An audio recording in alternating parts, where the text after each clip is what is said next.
Algumas histórias da Bíblia começam com vitória. Esta começa com uma queda literal.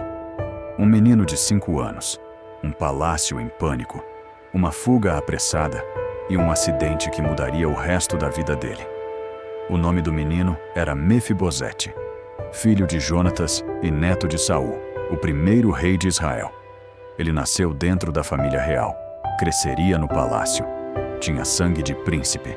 Mas a história dele tomou outro rumo. Tudo mudou em um único dia. A notícia chegou ao palácio como um choque. Saul havia morrido e Jonatas também. Pai e filho caíram na mesma batalha. Israel tinha perdido a guerra. E quando um rei morria naquela época, o perigo não terminava no campo de batalha. Ele começava dentro do próprio reino. Mudanças de trono eram perigosas. Famílias reais podiam ser perseguidas. Heranças apagadas. O palácio entrou em desespero. Servos correndo, portas se fechando, gente tentando desaparecer antes que fosse tarde. A ama que cuidava de Mefibosete pegou o menino nos braços e correu. Não havia tempo para explicar nada. Ela precisava tirá-lo dali. Porque aquele menino não era uma criança comum. Ele era o filho do herdeiro do trono. Mas na pressa, aconteceu. Ela caiu. Uma queda rápida, um instante, e as pernas do menino foram gravemente feridas. Os 2 pés ficaram comprometidos, e ele nunca mais voltaria a andar normalmente. Assim, de um momento para outro, o neto de um rei, o filho de um príncipe guerreiro, passou a carregar no corpo a marca daquela queda. Os anos passaram, o palácio ficou distante, a memória do pai virou história. Naquela época, uma deficiência física também mudava completamente o destino de alguém. Um homem nessas condições não era visto como apto para governar. Isso tornava Mefibosete um herdeiro improvável ao trono, mas não o livrava do perigo. Seu pai, Jonatas, tinha sido conhecido em Israel como um homem de coragem e lealdade. Amigo próximo de Davi, um guerreiro respeitado. Mas tudo isso agora parecia pertencer a outra vida. Mefibosete cresceu longe de Jerusalém, longe do poder, longe da corte e da história. Ele foi parar em Lodebar, um lugar esquecido. O próprio nome sugere um lugar sem abundância, sem importância. Ali ninguém esperava grande coisa da vida. E foi neste lugar que o neto de um rei passou a viver, escondido. Anos depois, Davi já governava Israel. O reino estava estabelecido. As guerras haviam diminuído.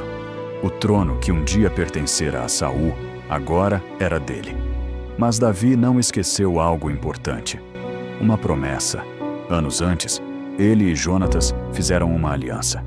Jonatas sabia que Davi se tornaria rei e pediu apenas uma coisa: que sua família não fosse esquecida.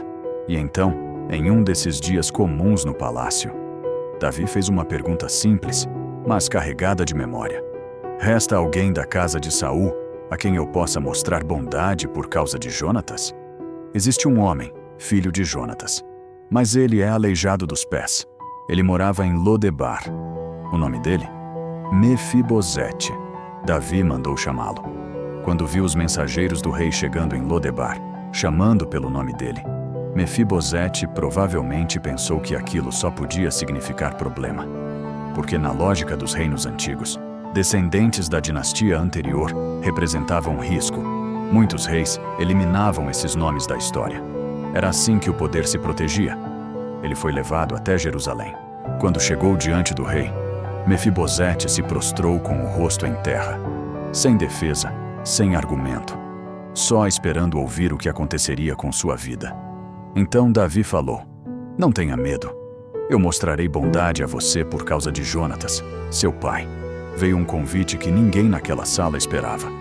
Você comerá sempre à minha mesa." Não era uma visita, era um lugar permanente. Davi também devolveu todas as terras que tinham pertencido a Saul, tudo que era da família dele. Mas o gesto mais forte não foi a terra, porque sentar-se à mesa do rei significava pertencimento, significava dignidade restaurada, significava família. E assim, o homem que vivia escondido acabou vivendo dentro do palácio. Não porque ele conquistou esse lugar, não porque tivesse algo impressionante para oferecer. Nada disso. Não houve julgamento ou acerto de contas. Diante do rei, ele encontrou bondade.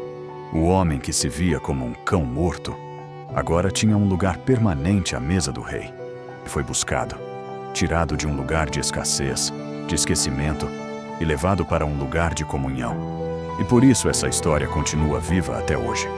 Porque ela fala de restauração, fala de promessas que o tempo não apaga, fala de um rei que não define uma vida pela queda, nem pelo passado, nem pelas limitações que ficaram no caminho.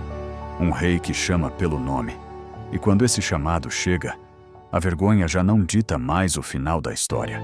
Ela pode, sim, se transformar em honra.